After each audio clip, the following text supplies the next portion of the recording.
Am I on?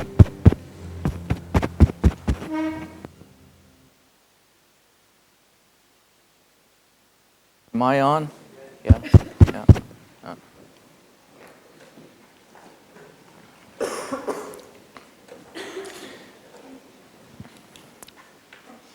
I've been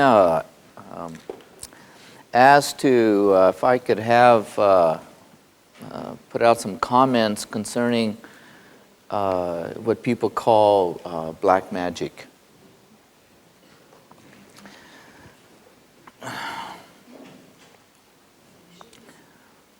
Black magic exists basically in third world countries.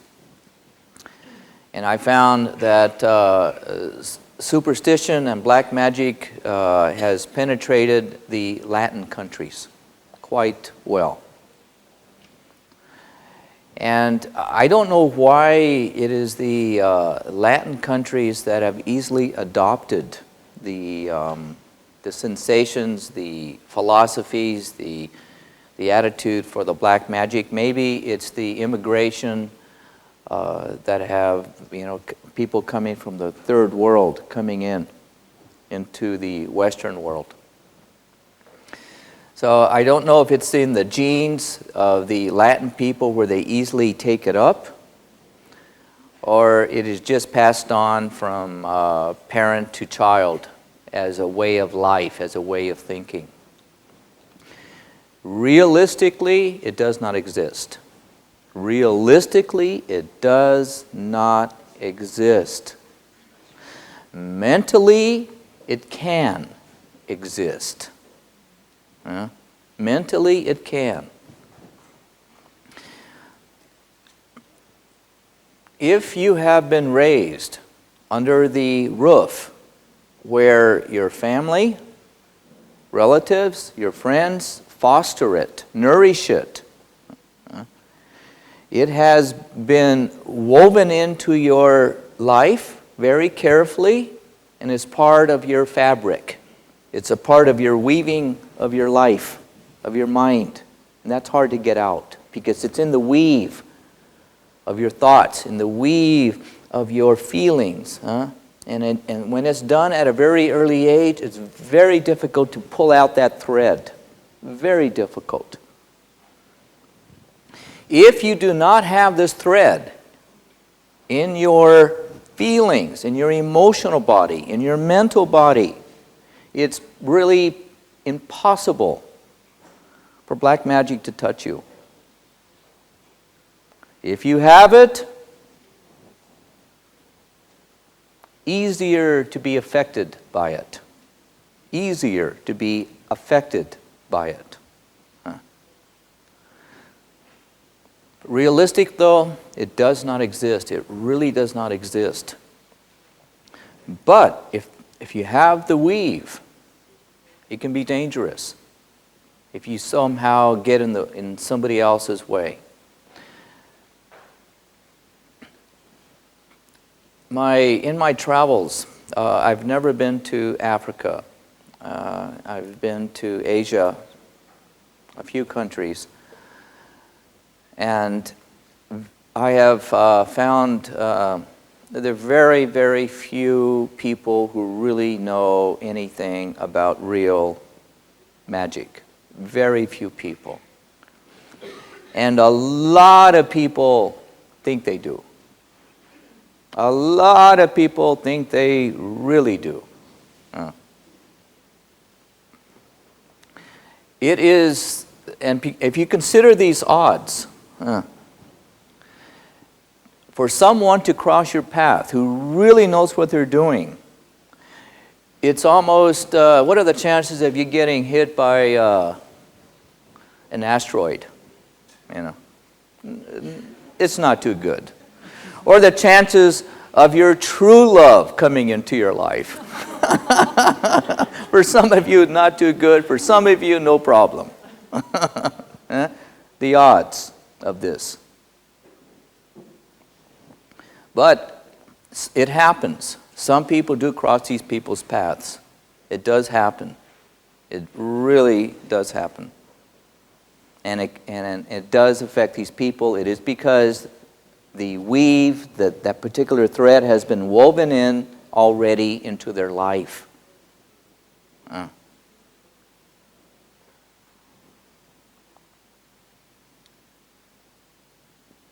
But it's rare for it to come, to really come. Most of it is gossip. Most of it is fantasy. Most of it is wanting to be affected. And then you're a somebody. You've been affected by black magic, and now you are a somebody. And now you're, But it does happen. I've seen it really happen on certain people. And then it's a real case. And then you really need some medicine, different kinds of medicine. And it can be deadly for those few. But for the most people will never cross these people's paths. It's a rare thing. But it does happen. And what makes this so dangerous in the third world countries, if you have a community, and in this community there is a mass consciousness, it's kind of how everybody feels about certain politics or a certain way of thinking. And it is this mass community.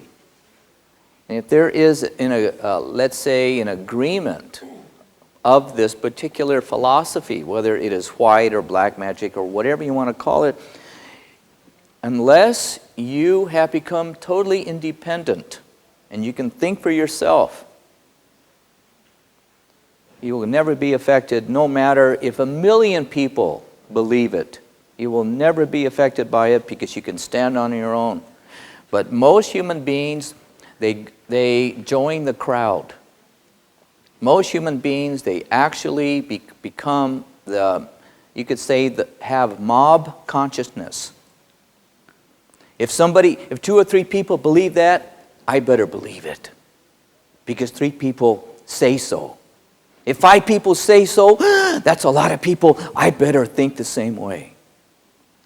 If millions believe it, I better believe it because 1 million believe it. Then all you are is just a puppet, repeating, afraid to stand on your own.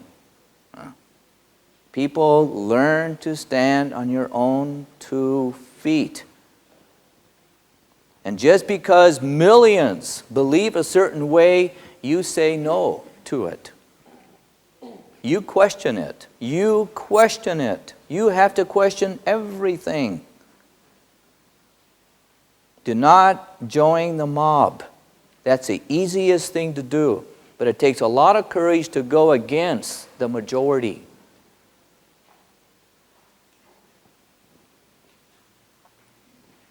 It takes a lot. An awful lot. You know what is penetrating the mass consciousness of voodoo and black magic in the third world countries is business. Business is getting in there and let's say helping to clean it up, but there's a lot of corruption in it. An awful lot of corruption in there. And it's because of the superstition and the black magic. Keeps corruption alive.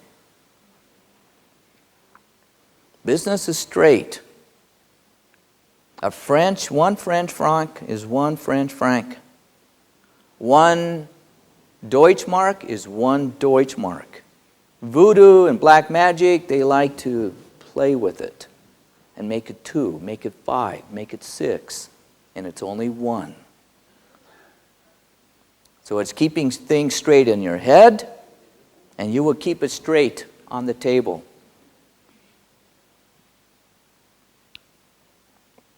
And that's what voodoo and black magic hates. It hates it. And these people who love to keep it alive, they hate good business. They hate it. They hate good business. And they want to corrupt it. It is because they're corrupted inside.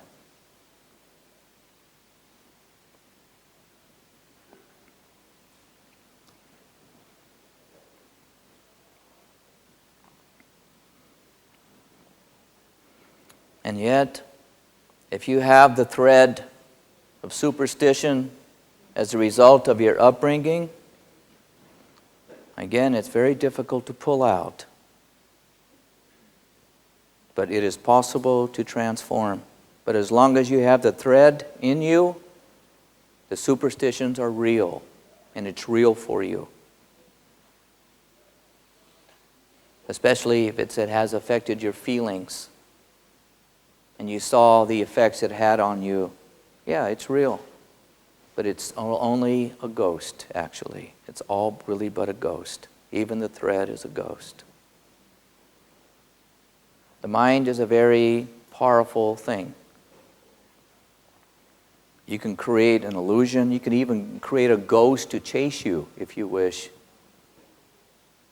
You can create all the hells your imagination can conceive in there. That's why be wise with your mind and keep it straight. Know what you know and know what you don't know. Keep it straight.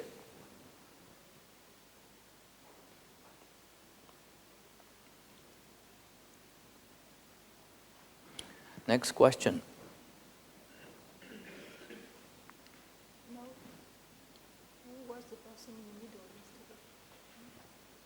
The question was, who is the person in the middle? Remember we did a skit yesterday of thoughts and people plagued by negative thoughts. And let's see if we could. And who is the person in the middle? You're not. To ask that question after the skit, you're not paying attention at all. At all. Just coming from your head.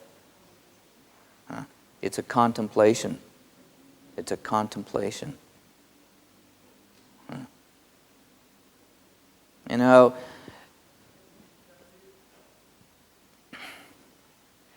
answers, good, clear, straight answers, it belongs to the bank. Have you ever tried to give the bank unclear numbers? Especially if you're in Switzerland? Huh?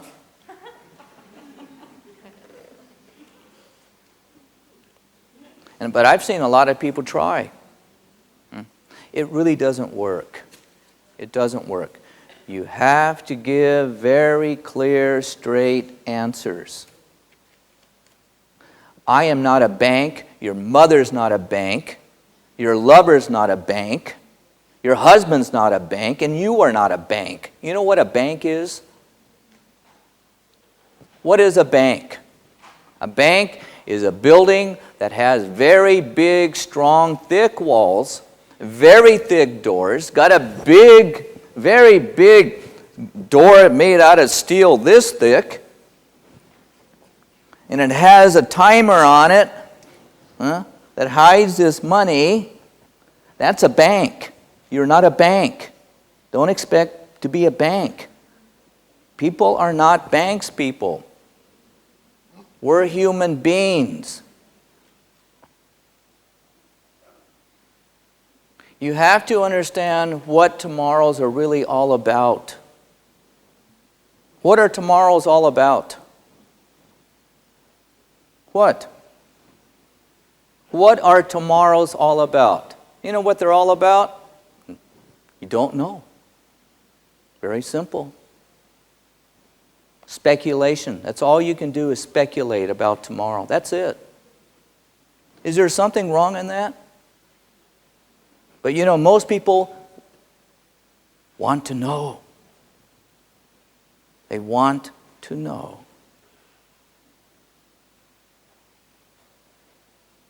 They pretend to know.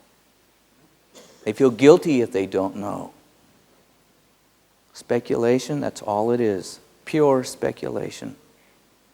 You know, one of the most satisfying things that ever happened in my life was to realize I do not have to have answers. I do not have to know. It's okay.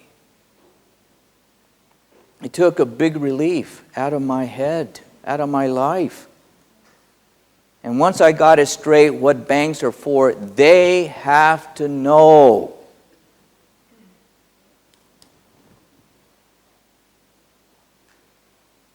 I'm not a bank, and you're not a bank. Answers, answers actually are designed to create questions. That's what they're for. That's all what they're for. And once you understand this process, and that's let it be, what are you going to do with all your questions and all your answers? They just create more questions and more answers, and this is what's so wonderful about life. Imagine if all the questions were answered 10,000 years ago.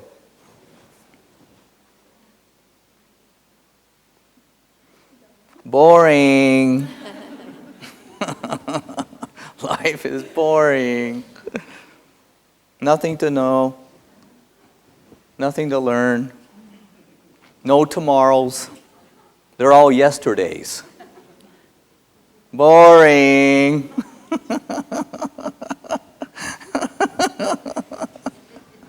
Can you imagine this? Look at it this way. And this is the, if there's a truth, this is a truth.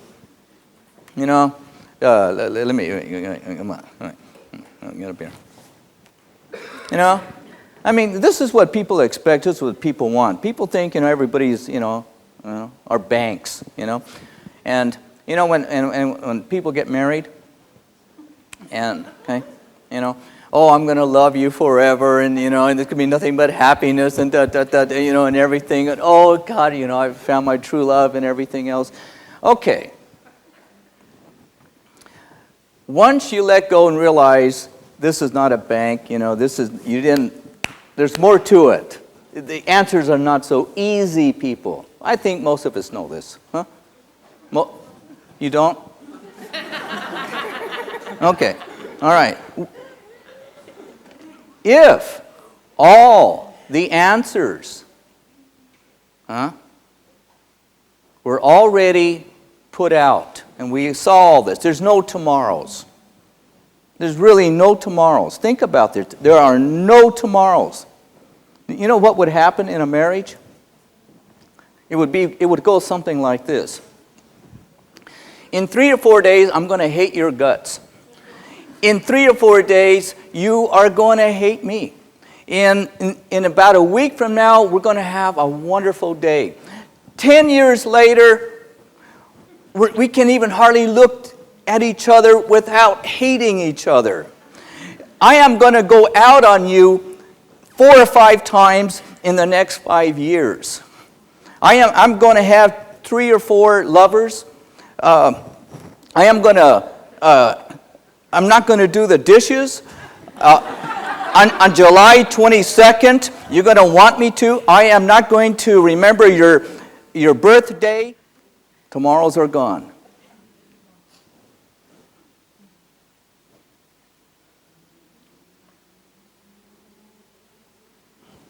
And guess what's going to happen?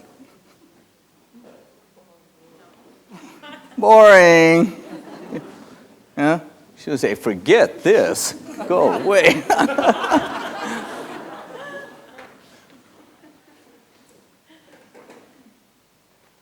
To know.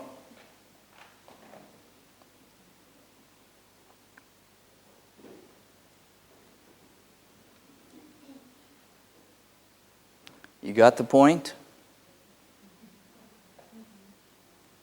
Understand what your tomorrows are for. People make mistakes. Banks are not supposed to make mistakes. We are not banks. Answers are not so easy. It takes time. Look how long human beings have been in existence. A few million years. Have we really developed emotionally? Have we really matured as a race? I don't think so. I do not think so, people. I do not think so.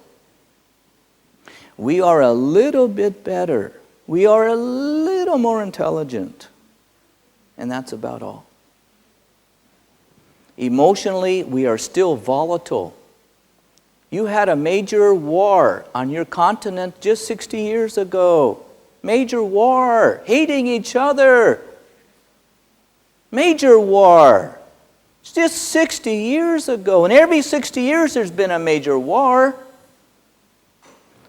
Are we really developed? No, I don't think so. Not at all. Don't let yourself be fooled by your clothes, your tie, your dress, your intelligence, you know how to eat or you know how to drink wine. We're not so mature people. And your success, and the reason you feel so good is because the economy is doing so well. The economy goes down, we all go down. Then desperation will come. Then we will see who you are once the economy and the food goes away from the grocery shelves. The food, there's no more food. So don't be fooled by your full stomach and money in the bank. Who are you really? Who are you really? When things aren't going so well. That is up to you to find out.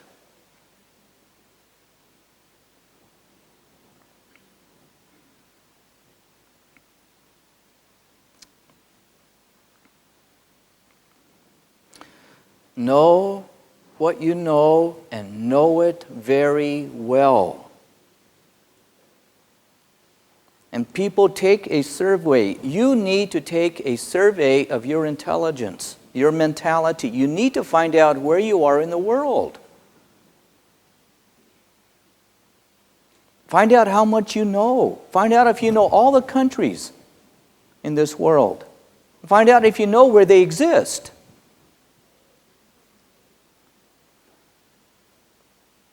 Find out how many words you know. Find out. Find out if you know about the colors. Find out if you know about the major rivers. Find out. Find out if you know about your grandmother and where she lived and who she was. Find out. And your grandfather. Find out.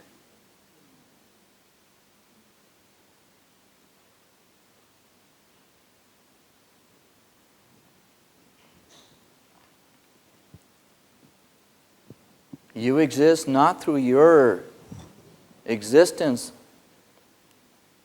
You exist because of your grandparents and their grandparents and their grandparents.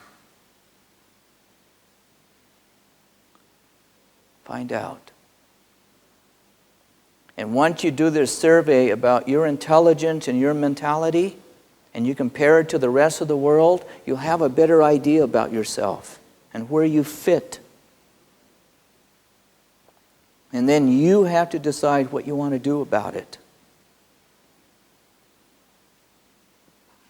Too many people have dropped school once you finish high school or university. You think you don't have to go to school anymore.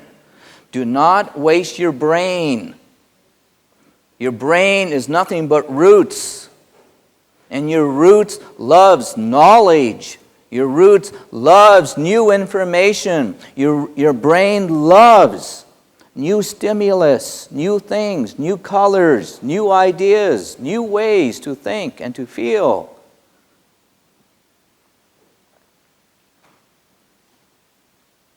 And let your brain be for what it is.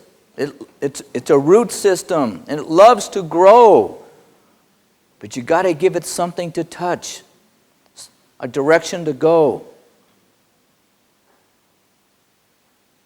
Don't go home the same way. Go a different way. Don't walk to the kitchen the same way. Walk a different way.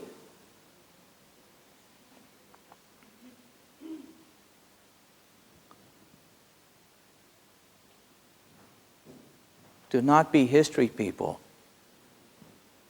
History belongs to the walls that are 2,000 years old.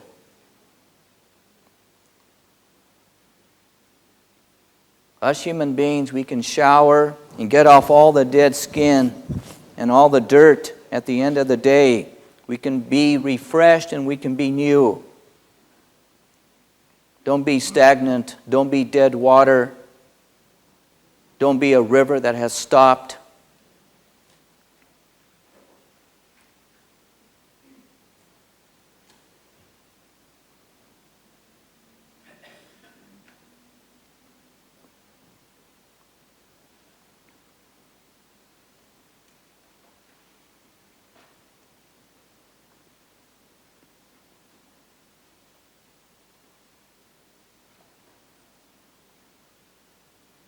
Go study new subjects. Go talk to people that you dare not talk to. Go talk to people that live in the streets. Have courage and go talk to them. Find out about who they are.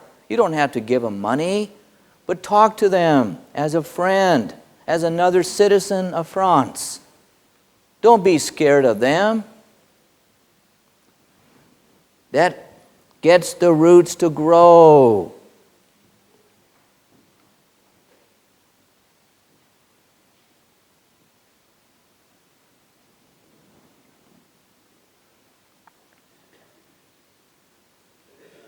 Go talk to people you dare not talk to. You will find out lightning won't strike you dead. A snake won't go under your covers at night and bite you.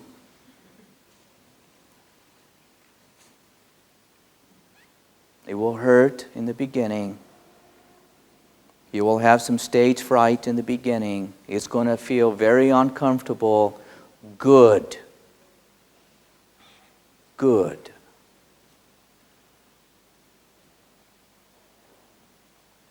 Open up. This is your world. Open up to it. Don't be afraid of your world. It's your world.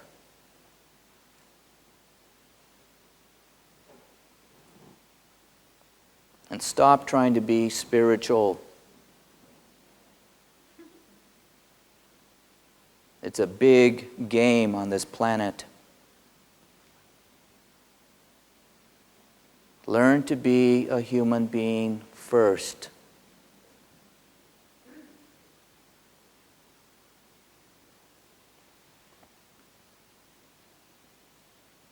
But you have to embrace the ugliness, the pain, the conflicts, the goodness, the beauty, the hatred, the joy, the enemies, all the shadows and all the light.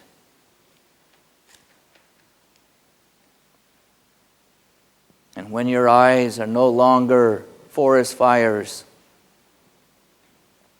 and they stay campfires for at least 3 years, then you know that you are steady. And in that 3-year period, the medicine of the spirit and the matter, the magic of life, the phenomenon, will start to seep into your bloodstream, emanating from your bones.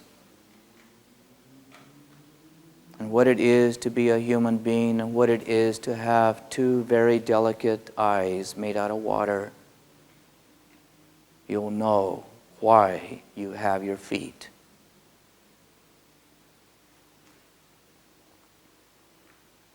And then when you pass away, you can be spiritual all you want, but you will be good at it because you learn to be a human being first.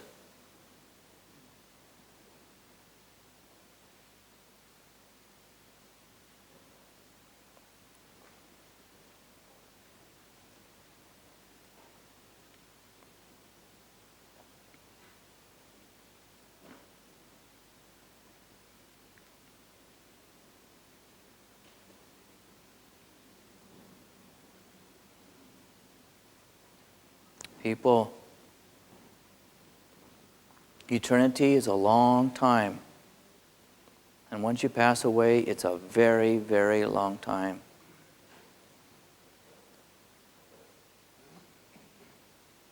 Spiritual, all you want in eternity. You know how long we have to live as a human being? A very short time. And whether it is only 108 years, or 200 years, or 9 days, or 1 second, it's a very, very short time. And there's a very good reason why we have bones and skin, 2 tender lips, a very tender brain, fingers that can touch so gently, and eyes so fragile, feelings so fragile and volatile.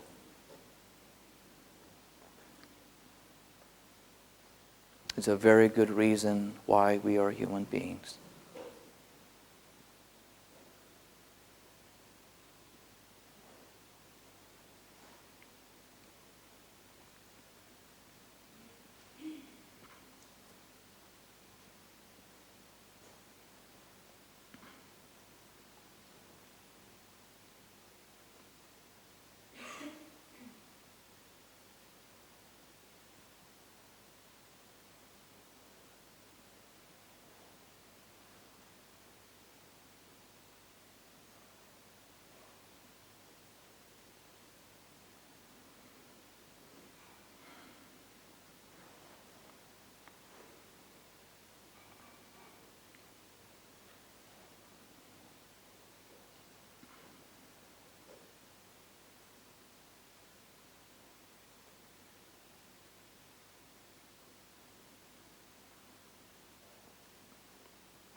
Questions? Could you say a bit about the difference or the connection between mass consciousness and consciousness? Can I say something about the difference between mass consciousness and consciousness? Mass consciousness, it's not consciousness, but there's a very difference of opinion. People who study the social aspects of human beings. And some term it, a lot of these people who study the not just the modern day society, but human beings, when they take into consideration the whole past.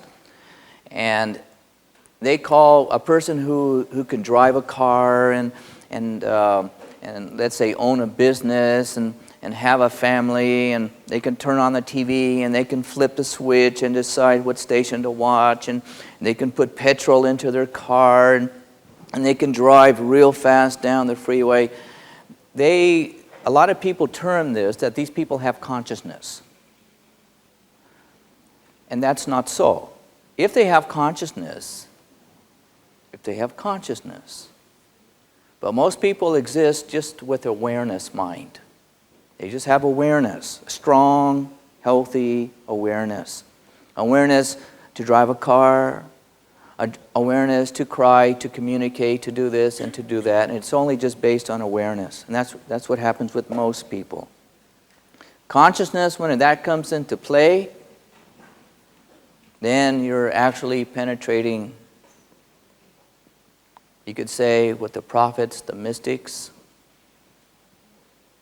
what lies in the mysteries, what most people try to get, what they know is missing, the missing link inside to fill one's heart,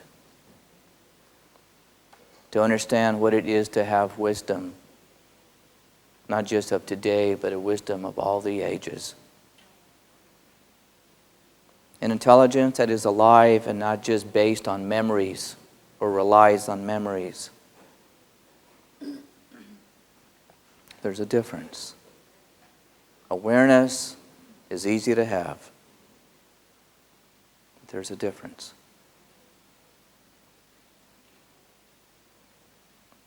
Look at the mass consciousness that mass consciousness that a whole nation had that decided to go to war in Germany. You call that consciousness? I don't think so. I wouldn't call that consciousness. I don't think so. Look at the mass consciousness that America did to have slaves. Is that consciousness? I don't think so. Or what they did to the American Indians. Is that consciousness, mass consciousness? I don't think so. So what are most societies based on? Nothing but awareness. Just pure awareness.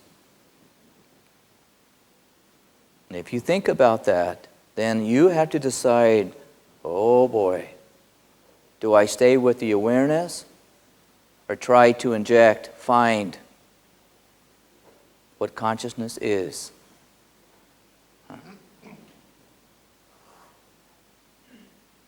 And that's what all this is about.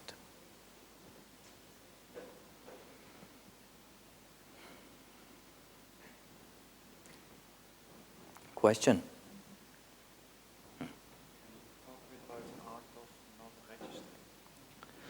Can I talk about the art of not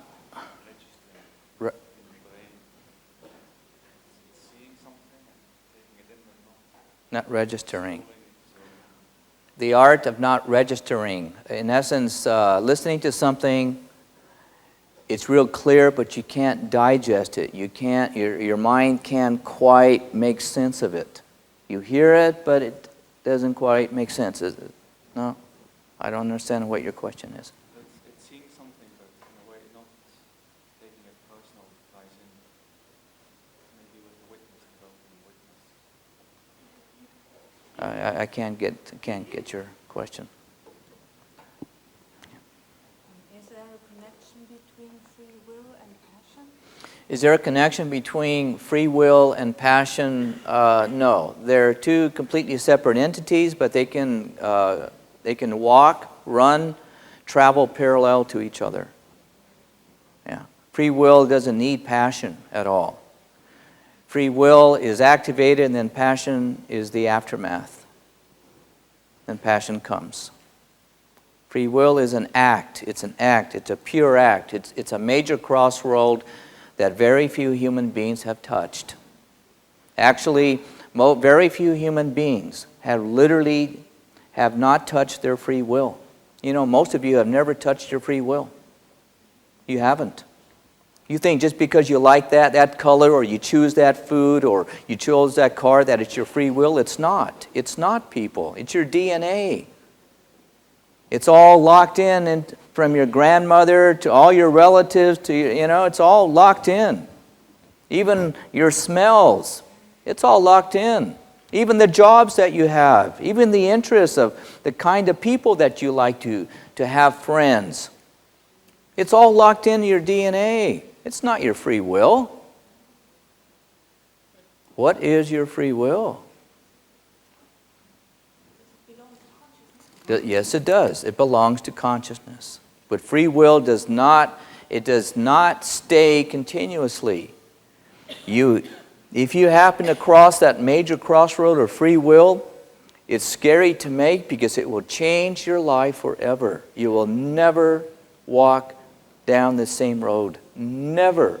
If you make one act, a new act in your free will. Never. And all you need is just one. It's enough. It's enough.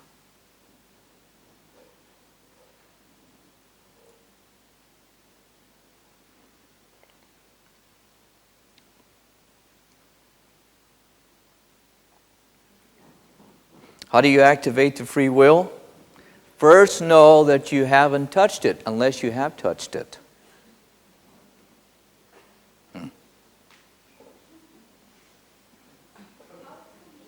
How can you know? When a human being's free will has been activated, it will change your life. Totally change your life. That old life is gone. It's not you anymore. And you mutate. Actually, once you activate it, it is like you have walked into a little enclave, a little building made out of plutonium. Because free will is creation. It creates. And it's a very powerful plutonium. And so now you have been encased in a little room in plutonium. Have you ever held plutonium in your hand? I never have either, but I don't know if I would want to. But 1 minute of holding it will forever change your life. Ever.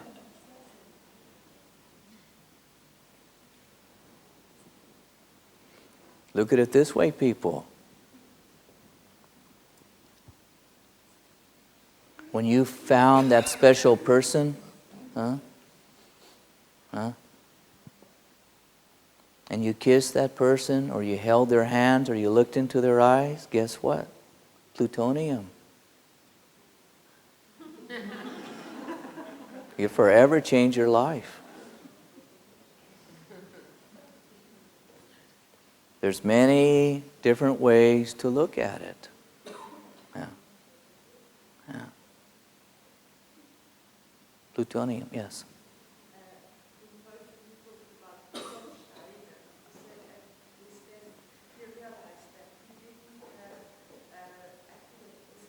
Yeah.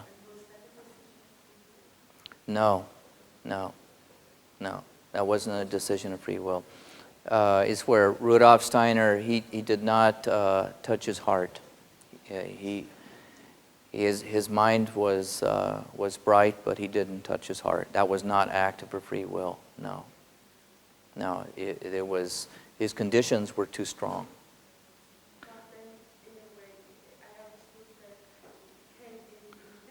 No, in death, in dying. It is very much like a fever. People, one opportunity that you can have, that where you start to almost touch the outer skirts of your free will, is the next time you have a fever. Take advantage when you have a fever. Take advantage. What does a fever do to a human being? It knocks you off your feet. You're no longer the strong person. Your hair is not all, it's all like this, it's all like this, this is out like this, you don't even care. You don't care what you look like, you just don't care. You're just sick, huh? You don't have that pride anymore, you watch this, you don't care. You just want to get well, huh? You're closer to your free will.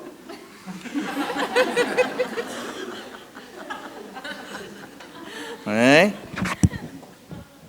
And when that fever gets higher and higher and higher and higher, and you feel, I'm going to die now, I'm going to die. This is it, I'm going to die. Huh? Steady. Steady. Steady. Steady. While the fever's burning your brain, burning your cells, burning your skin, steady. And look and feel inside you. Feel that silence inside. When there's no more fear, it's very quiet. Steady. Let the fever do its job. Steady. Let the fever do its job. It has a job to do. Steady. Steady. Quietly, quietly walk into that room. Your temple, your temple, your temple.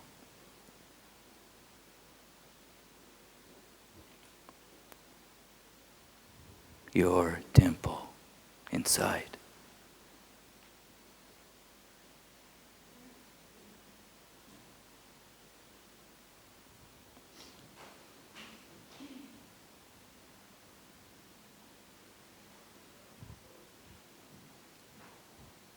You won't have any more pride. It's gone. The fever took it away. All that muscle strength is gone. It took it away. All your intelligence, it's nothing but soup.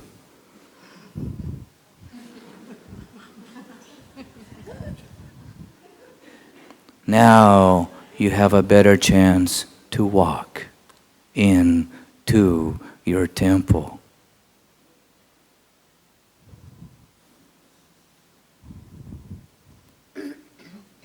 ¿Comprende?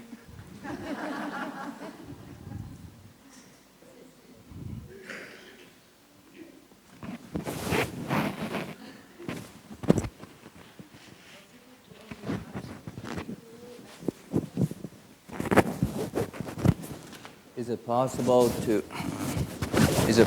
to only touch the free will and to go back?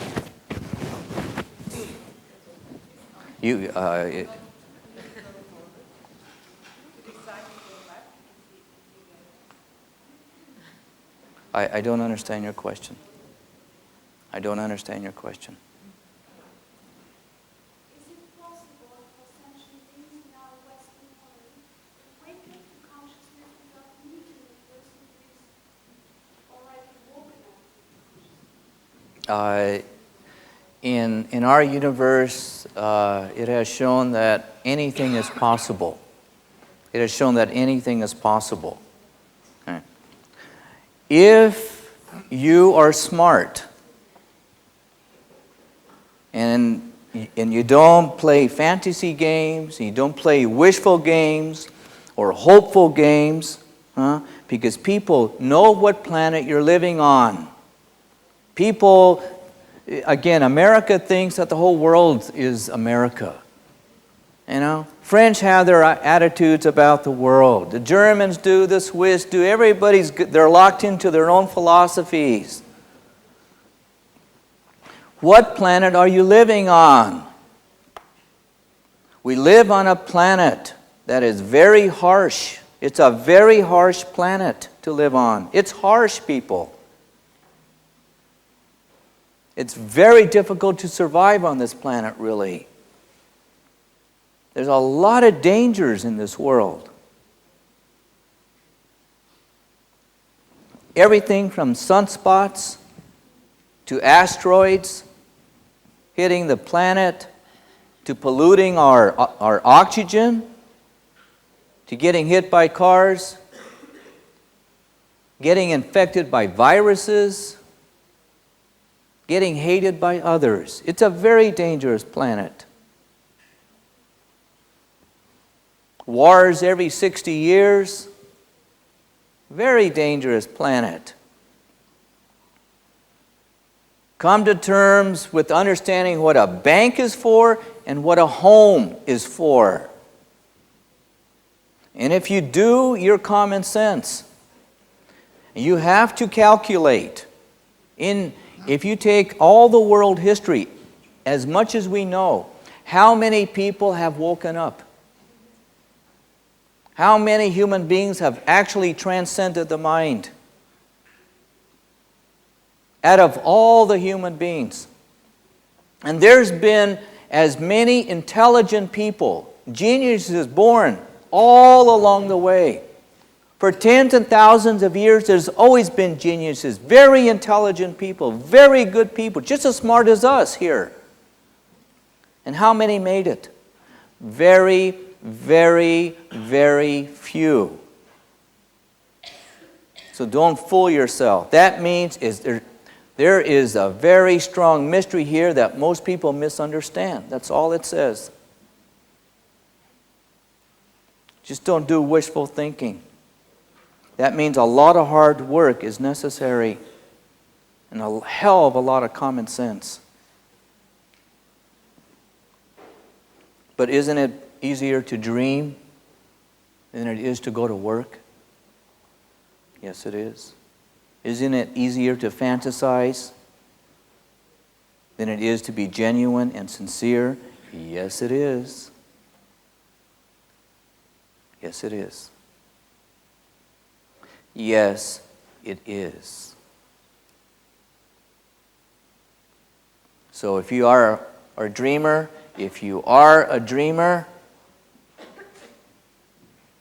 of your day, you kick the dreams out and leave them for the night. That's what they're for. Your nighttime, when you're sleeping.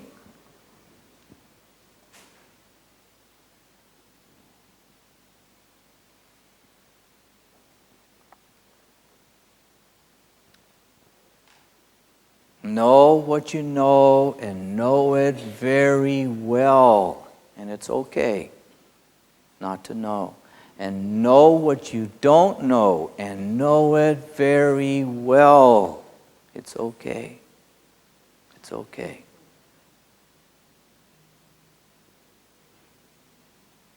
And once you do your survey and find out you don't know all that much, it's okay. It's okay. You know. That's what's important. People, it is the honesty of the situation, whether it's in a bank or whether it's in your head, that creates the medicine for a human being to give the possibility to wake up. It is the honesty of the situation, not the hope, not the wishes, the honesty of the given facts, the given data of the situation. If you only put so many liters of petrol in your car, that's all you got. That's all you got. That's it. You can only go so far, and that's all. Doesn't matter how many prayers you pray. That's it. That's because of the planet we're living on. These are the laws of our planet. The law is also up here too.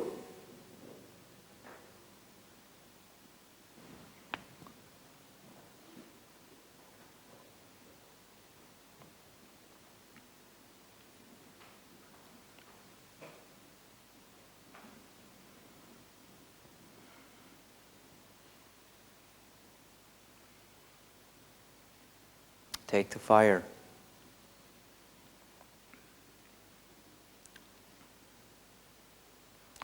Fire burns. But if you can deal with the reality inside your heart and inside your mind,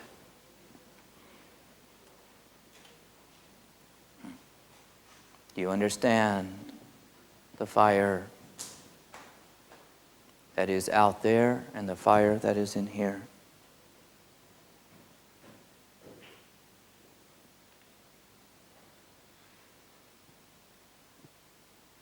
Being honest with fire and not pretending. Being honest with fire and not fearing it. Being honest with hatred and not turning your eyes away from it. Being honest with criticism and it's okay.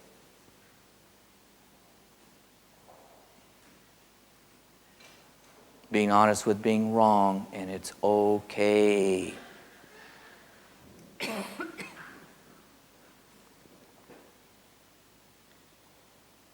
It's okay.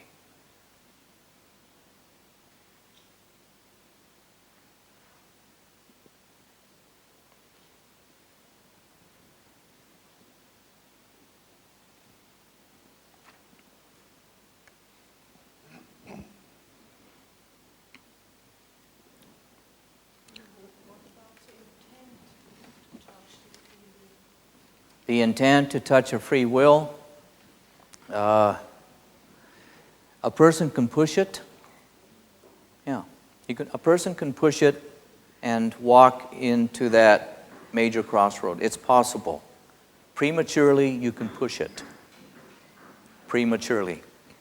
You pay a price. All premature children pay a price.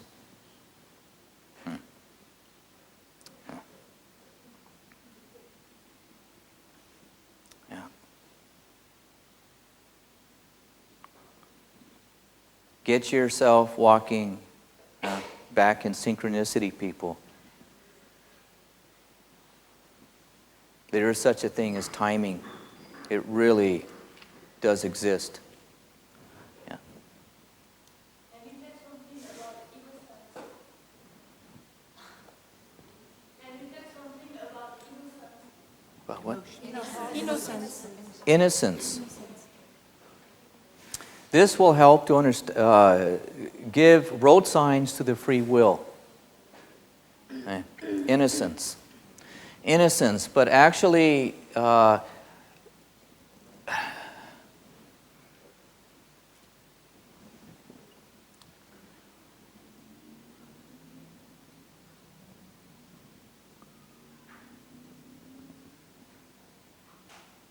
are only 3 people here that have their innocence. And that's, I don't have it either. The rest of it, it's gone. Blowing out the window. Our innocence. Do you know what that is? Innocence? Do you have any idea what the innocence is? Huh? If you don't know what innocence is,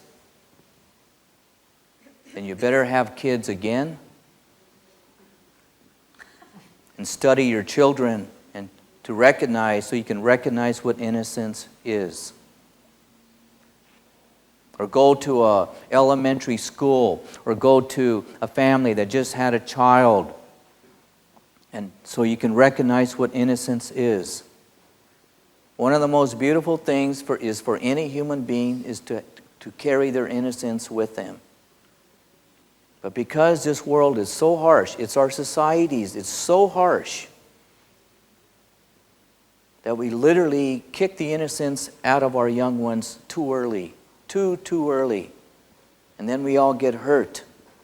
And we all get very cold inside. But the one factor that can exist a lot longer in a human being than innocence is shyness. So innocence is worthless to talk about. But for most of us, We can understand shyness. And most of societies, when they see someone shy, they see it as a weakness, and that is your fear. If you see shyness as a weakness, that is because you are in deep fear of yourself and of life inside. If you have ever really been in love, you cannot help but be shy.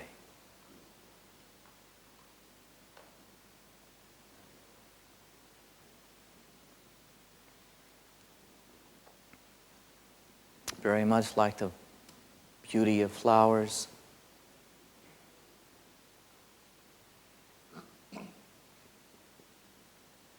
For in shyness, how it's hard to talk, it's hard to move, it's hard to think.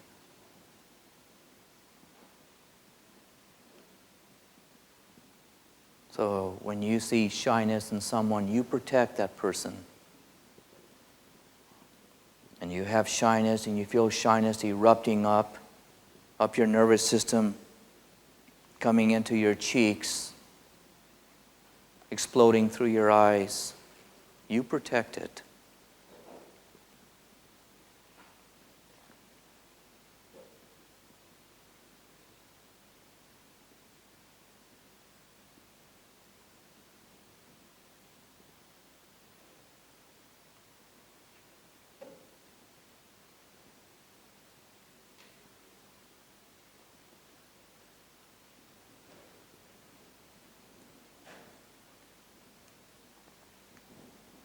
And you see a little one with the shyness, you protect that little one. And don't let people make fun of the shyness.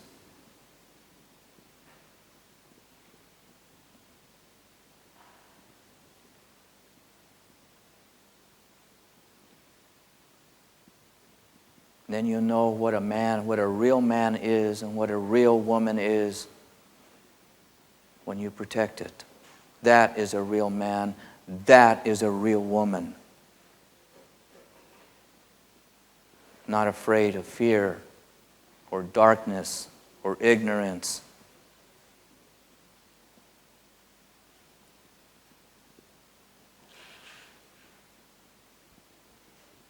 You protect it.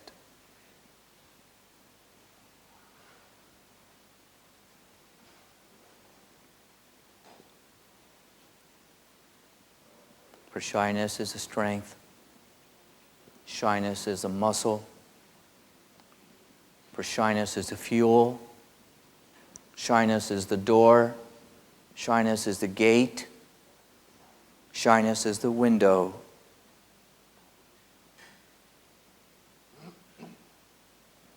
That leads a person to the Creator, to be close. To be close. To be close.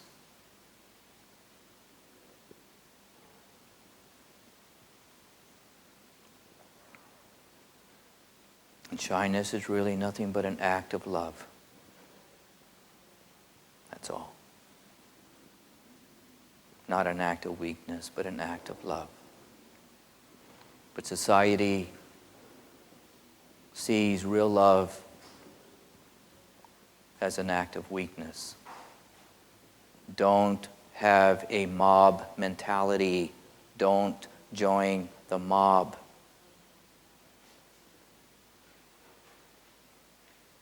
Stand on your own 2 feet.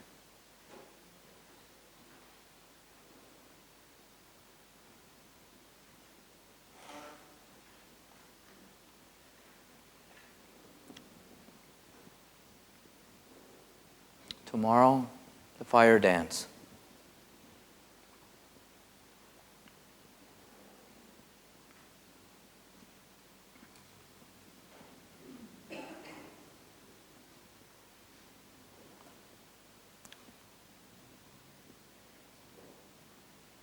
Have a good sleep. Have a good dinner. What time do we come tomorrow? 10:30.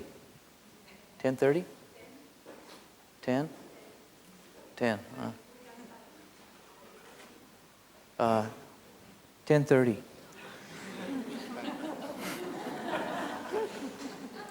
French time.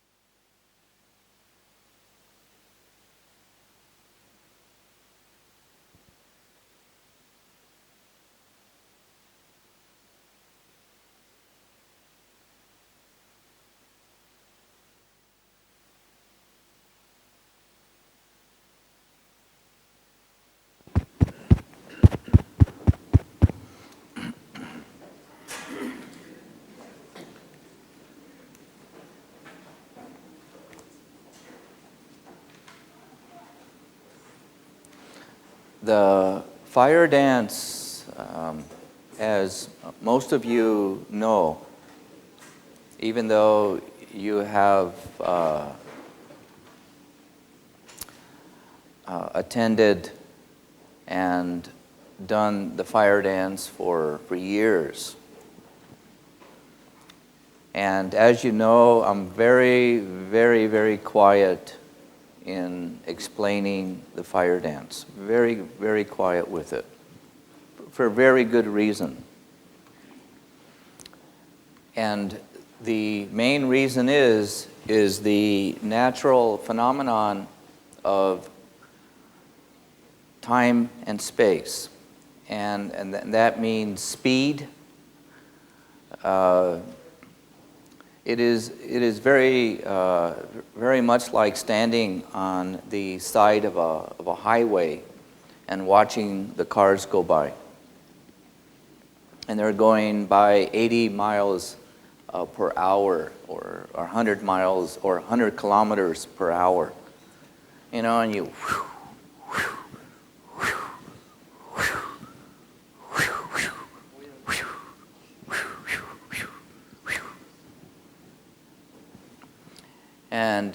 And you have come from a third world country. You have never seen a car. Never seen a car in your whole life. You never have, you've had roads, but the only roads that you are used to are with donkeys and horses, or walking, or running on the road. But you've never seen a car before. And then you come to the Western world, and somebody takes you to stand next to a highway, and all of a sudden you see these, and you've heard about them, you've heard about it, but all of a sudden you see these cars going, and you ask, what's a fire dance? And because that's a fire dance, okay? The cars going by, you know. But they're going somewhere. The cars are doing something. It's a dance. It's a dance of cars, you could say. And then the person asks, "What's a fire dance? I mean, can you explain it to me?" You know. Well, you got to know what the car is doing, and the cars are really, they're going very slow, really. They're going very, very slow, and it's really doing something very beautiful. But it's the human being that has a unique and a certain perception of time and space that can only see certain things according to how the brain and how the outside world is communicating. And if the car was going 2 miles per hour, the person can have a better idea, have an understanding what the car is doing. Much better. You can see the driver, and can see that the driver is really, very relaxed and listening to music and turning on and enjoying the ride and having a wonderful time and laughing and talking and singing and all. But when the car is going very fast, and the person sees this, the person doesn't know, can't know. No matter how you explain it, the person cannot know. No matter how many times you come to the highway and the cars are still going 100 kilometers an hour, you cannot know, no matter how the person explains it. But then what happens with so many people, they put their own perceptions. Oh, I know what the cars are doing. I know what they're doing inside, but you can't see. It's all speculation. And it's really of time and space. Is there a, what's the, there's a conversation going on. Is it the headphones? Is that yours? It's real loud. No, I don't think it's there. Is it over here? Okay. Oh, is it okay? No, it's still real loud. It's so loud, I hear like somebody whispering. Maybe if you turn down the volume a little bit. Yeah. Yeah. Oh. Oh, okay. All right. Okay. It's the nature of the headphones. That's all. We had to, when we go to certain countries, we have to go rent extra headphones from this other company. And these are the headphones that we are renting, and so they don't work the same way that we usually have, that are more quiet. So the nature of the beast. Okay. Then you know what that means? Huh? Yeah. Yeah. And so throughout all these years, it's been very difficult to explain the Firedance because of time and space, of how the brain perceives speed and takes in speed and observes speed and the time with this. And that's why I've asked you so many times. Dancing, you're not going to really know the Firedance. You can't. It is because I'm traveling 100 kilometers an hour, you're traveling 100 kilometers an hour, 2 speeding cars going by, 2 trains going by very fast. Did you see the train? Did you see what's going on in the train? We can't. It's a natural phenomenon. But when you sit down and observe and keep your mind quiet, keep your comments quiet. Don't paint, don't draw, but be a good witness and watch. Let your eyes be what your eyes are intended for. And that is to be a witness in life. For that is when a human being truly wakes up. All you can be is just a witness in life, and that's all.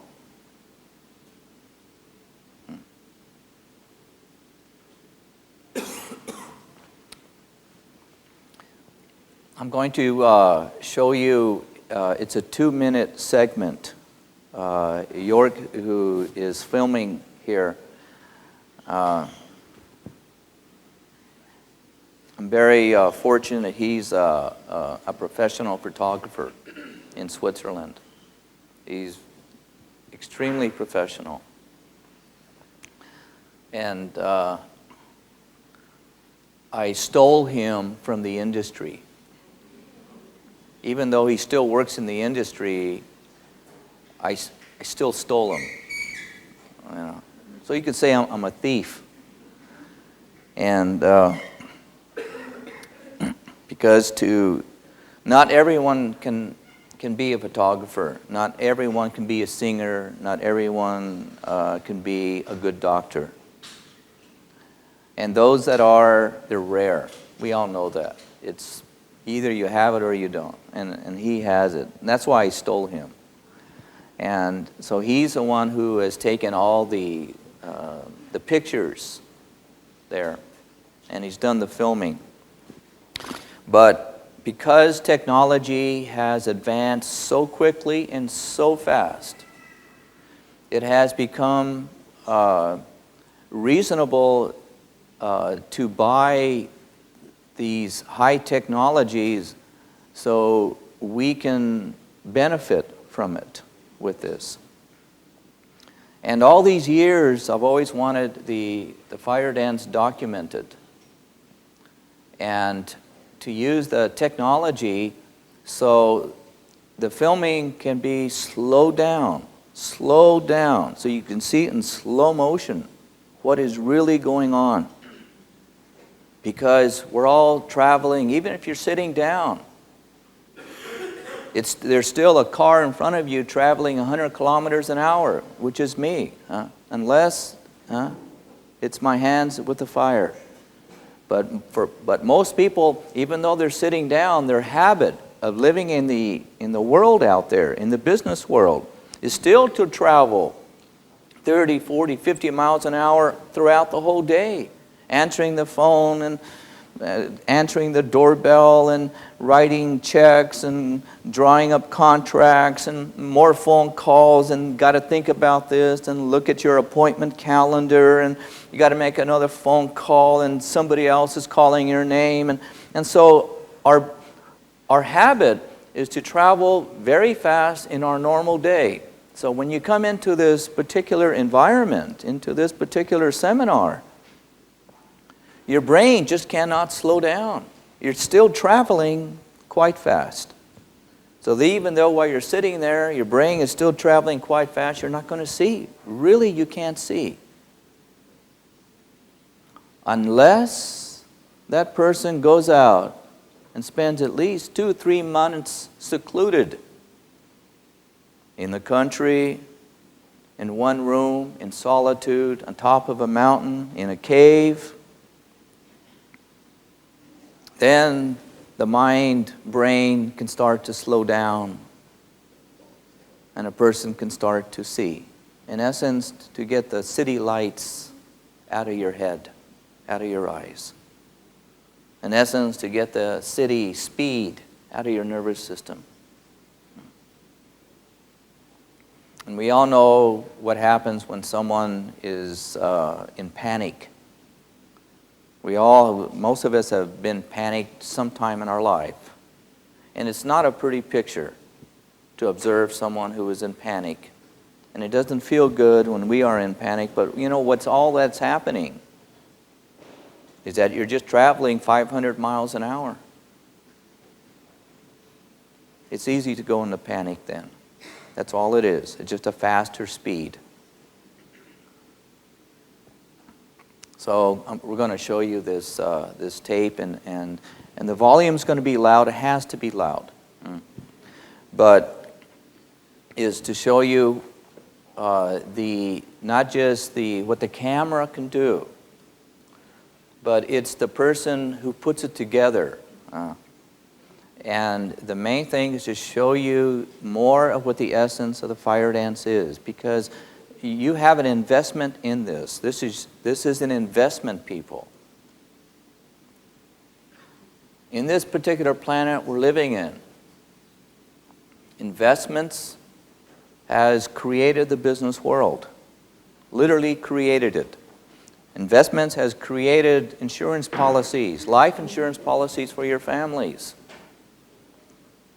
Investment is putting, you could say, sacrificing your Friday and Saturday nights to take care of your kids on the weekends. It's an investment. It's an investment for the future generation. And these particular seminars, it's an investment in your life. And it's important that you see what's going on. It's very important. And to me, it's very important that you really understand the Firedance, but it's hard to explain when we're traveling in opposite direction going 100 kilometers an hour. So, again, when the witness sees through your own eyes, only then one can know. Let's, you turn the light off, please.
Turn it on. Yeah. Yeah.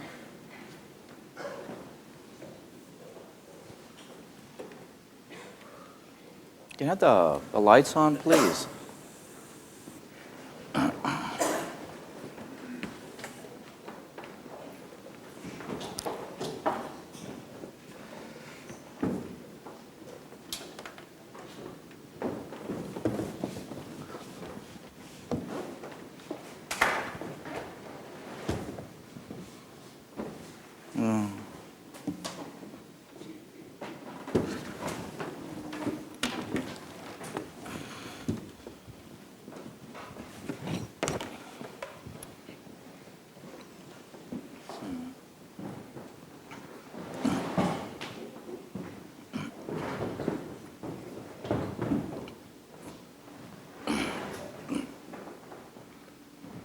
So you got a better idea, huh?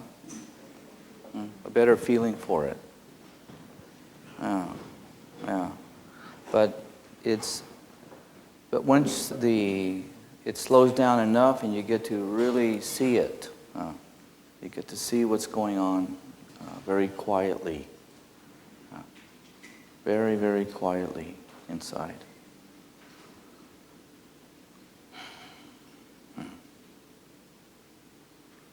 That's why keep your eyes relaxed, keep your body relaxed.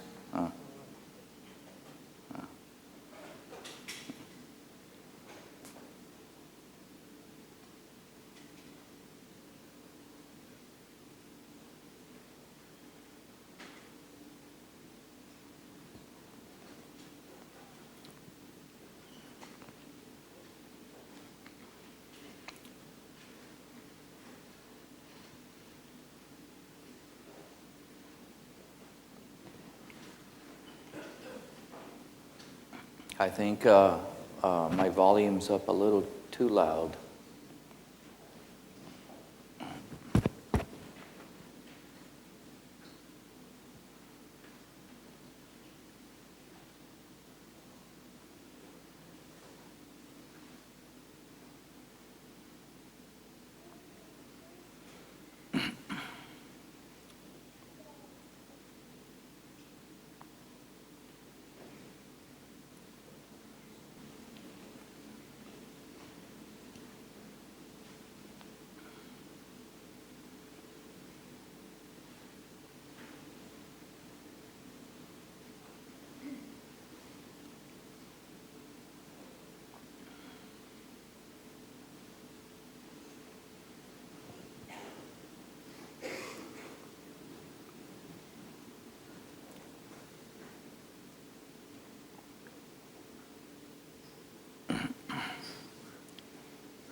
Are there any questions, actually, before we go on?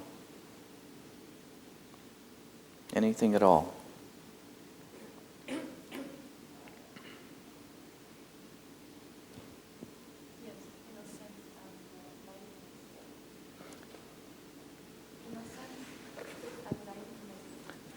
Innocence and naivety.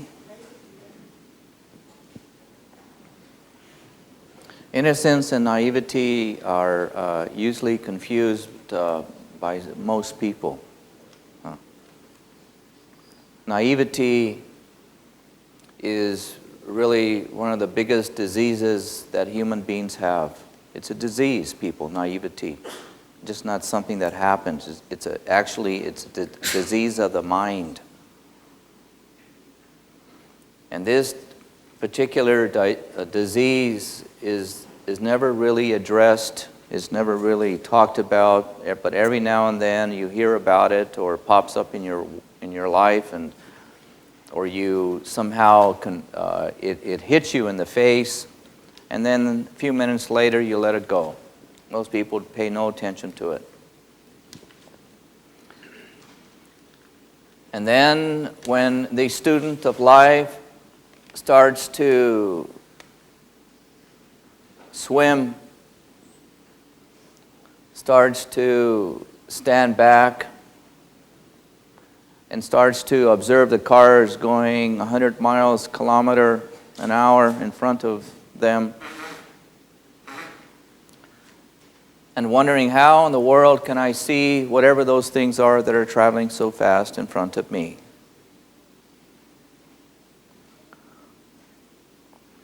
And very funny thing, our planet, our Earth, is traveling 486,000 miles an hour through space. 486,000 miles through space. 486,000 miles per hour through space. That is not 100 kilometers an hour. That is 486,000 miles per hour.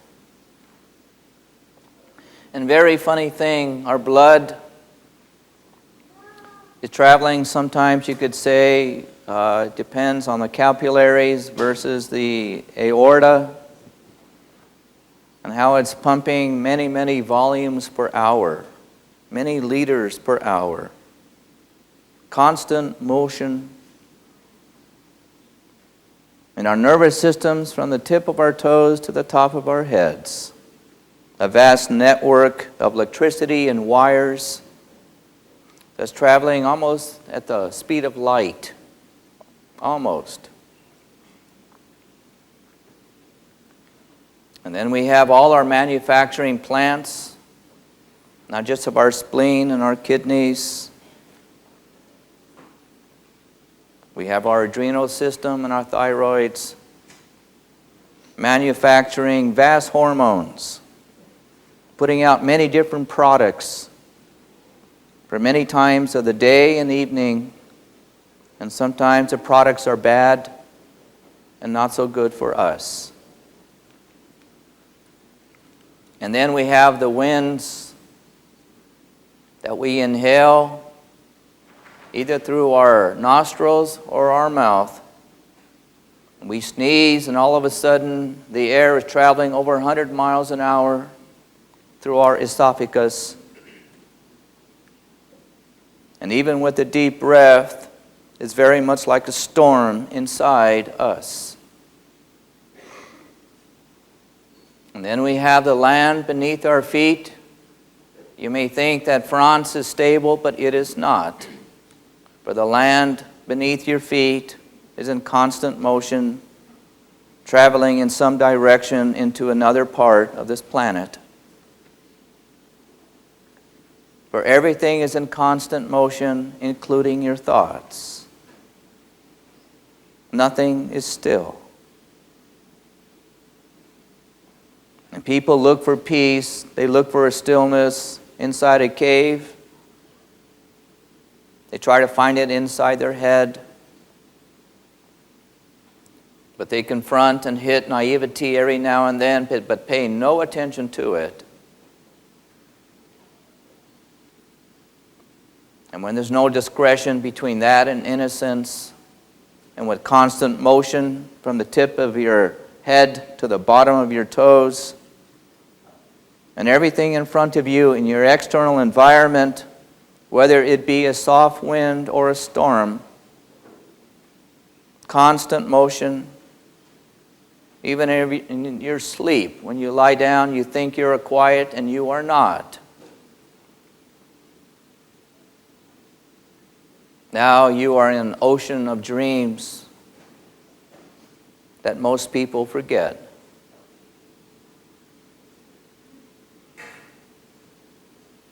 To find a little solitude, a little quietness. And maybe if I hide in a cave, naivety won't find me.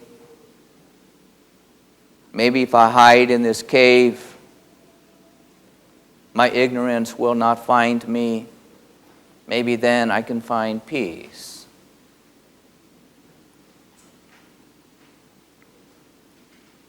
But the unseen worlds are immense, for that is a much bigger world than the world that we perceive.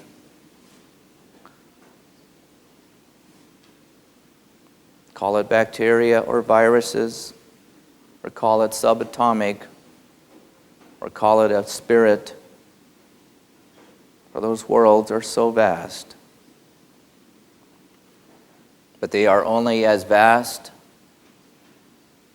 as your feelings, whether it be kind or unkind.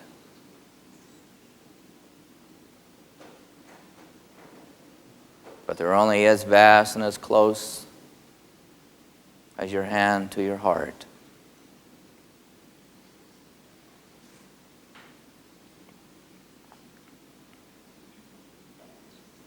But pay attention. Even though everything is in constant motion, pay very close attention to your own naivety and the naivety of this world, for it is a major disease.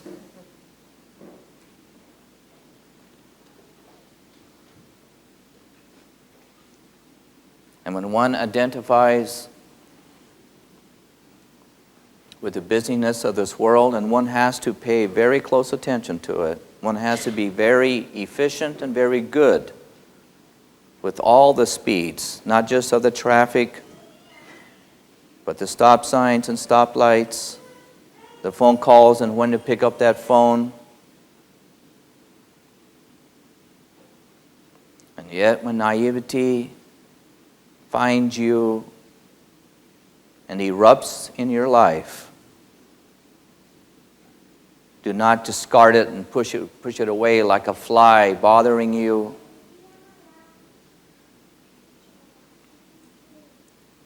Because naivety, like a fly, comes and goes. And be wise with your life and catch the fly. Be wise with your life and catch that butterfly. Be wise with your life and catch the moment. And watch what it does and watch how it affects your life. For it has a drastic effect. And like building blocks, one block on top of another, eventually you've had so much weight that the naivety has finally taken its course and has claimed you, and you find yourself in trouble and you wondered how you got there.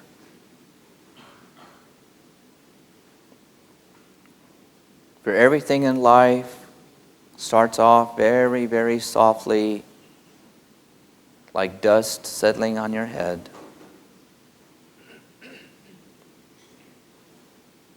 But most pay attention to boxes wrapped in beautiful paper and ribbon Most pay attention to wonderful colors and sticks and stones, things that you can see and hold. But do we pay attention to the small, quiet things that people are really talking about, that they cannot speak, but they speak it with their eyes, they speak it with their feelings? Do we really pay attention to ourselves inside? The friend that we all had at one time that most of us somehow lost. Our conscience.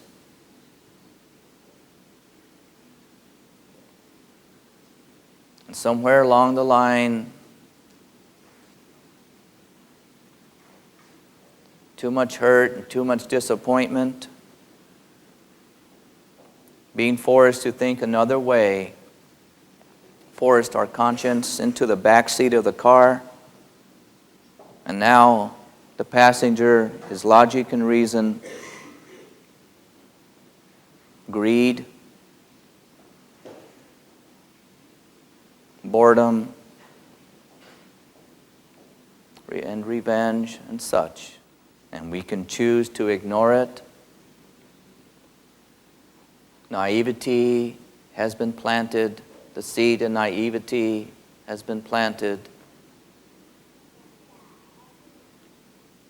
Somehow you can hear that faint voice in the back seat of your car called your conscience, but you have pushed it to the back seat.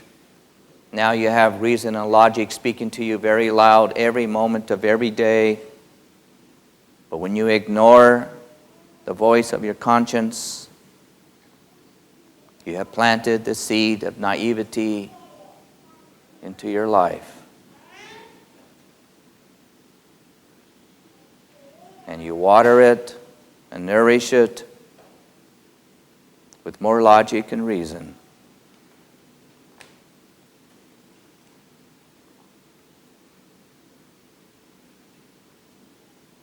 If you don't know what I'm talking about, keep your head still. Don't look around the room.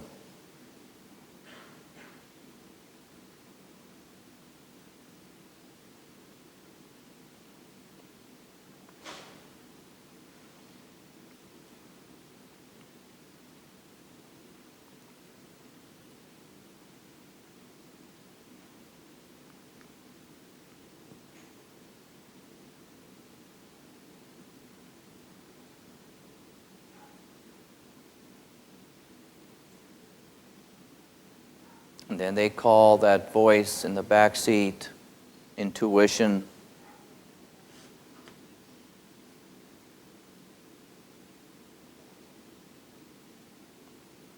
Sometimes it works and sometimes it doesn't. Very much like going to Las Vegas and gambling with dice. Don't gamble with your life. Do not gamble with your life with intuition. For to get the friend that is inherent, it comes with the package, your conscience.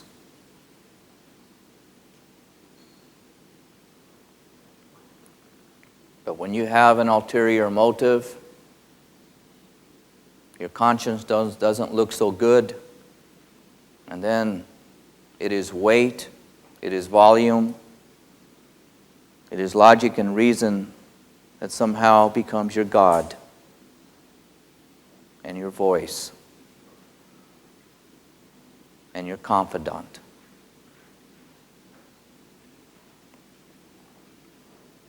But you see, logic and reason belongs to this earth. It is earthbound. And that's what it is designed for. And when we leave our body, and back to ashes it goes. As it is with logic and reason, it is earthbound.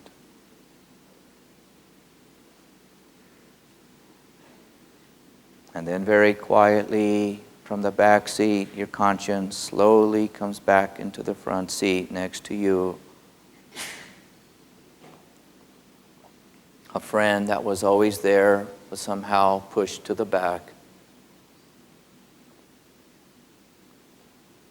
A voice that was always there, but somehow couldn't hear, didn't have the ears to hear it anymore.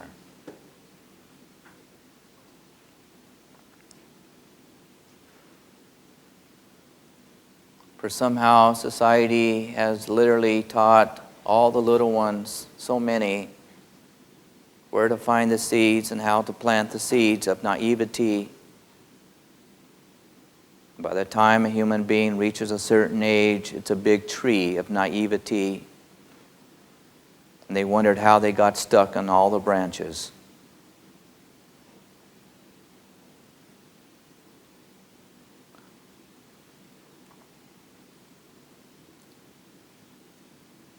To reclaim your life once again, to find your life once again.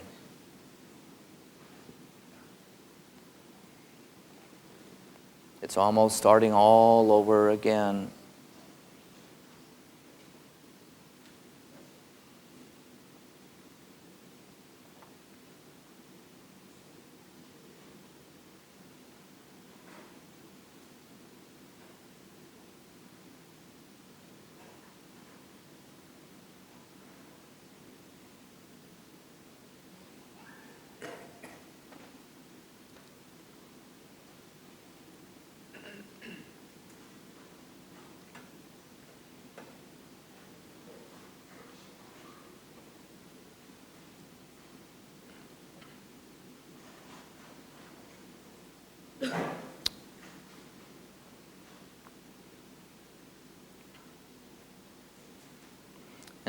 And innocence.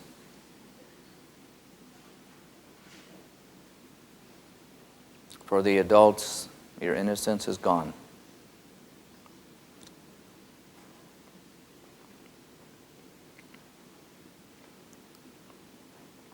When a human being finds their heart once again, your innocence starts to grow once again. Very much like a child and yet a matured adult.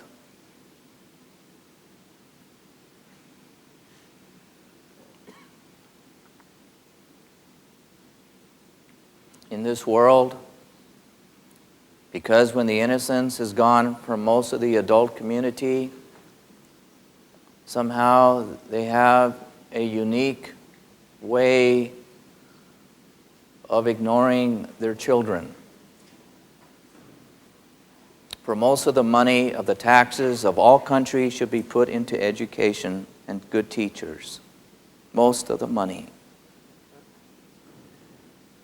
And that is your future. But in most countries, even in America, they keep stripping the money away from education and good teachers. They make it hard for the teachers to live. They give them as least money as possible. And that's for their kids, for their education. That's their future. And why do the adults do that? And why do they vote in their political system to vote to starve the kids of good information and good teachers? Why do they starve the kids of a good education? Why do adults do that? They do it because they have been stripped of their innocence. And if life does that to me, I'm going to do it to others. If I go down, I will bring everybody down with me. That's revenge. Nothing but pure revenge.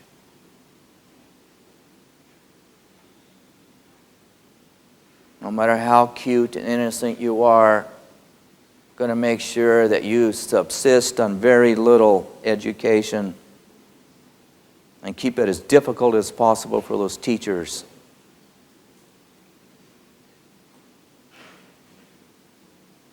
And even make it so for our physicians who take care of these kids and everybody else. It is because the adults have been stripped of their innocence violently.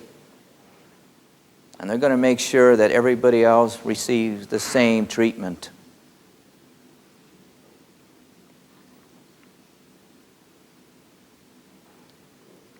Think about this.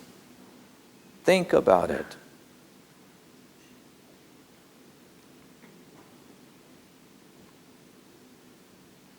The majority of the money should go to the future. It is not to the present. It is always should go to the future.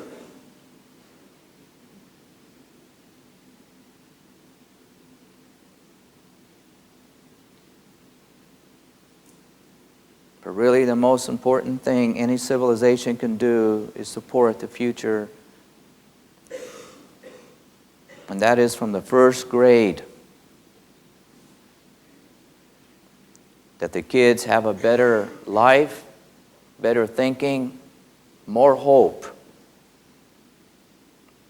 Secure the best teachers possible, like the best photographers, the best scientists, the best ones to teach, and not teachers of hatred and greed and anger, but the best. They deserve the best.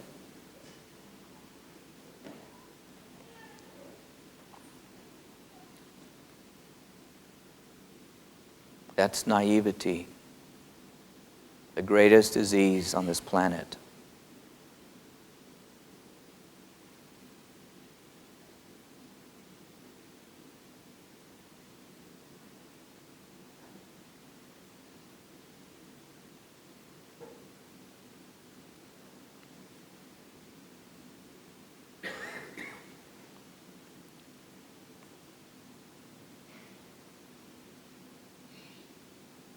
And here, so many people are trying to be spiritual and have no thought whatsoever of what the main focus of the adult community, that is to make sure that the young ones are given the best so they have a better life than you.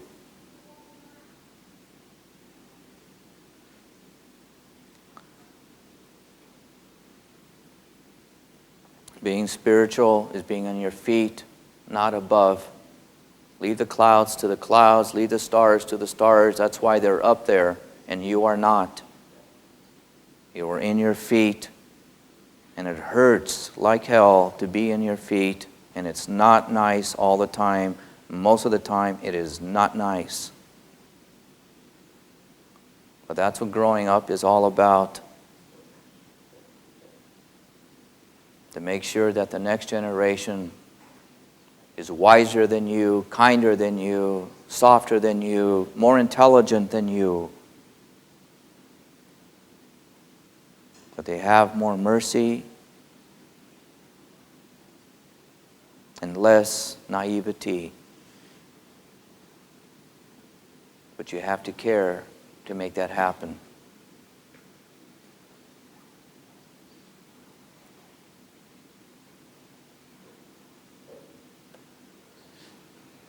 This is what the fire dance is all about.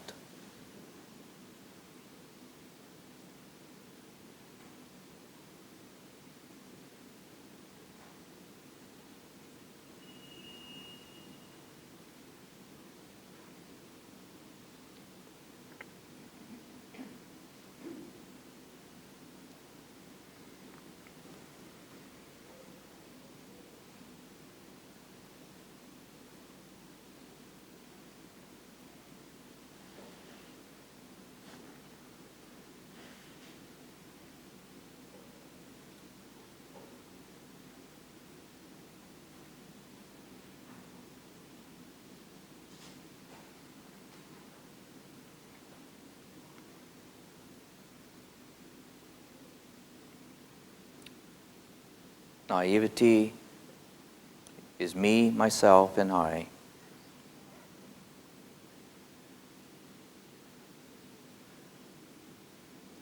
The biggest disease of all.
Peace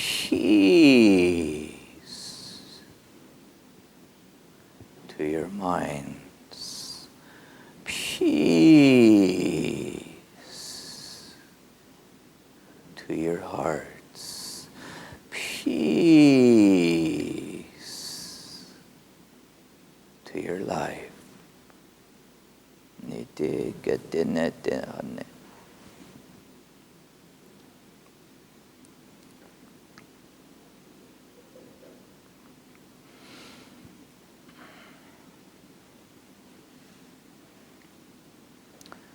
Let's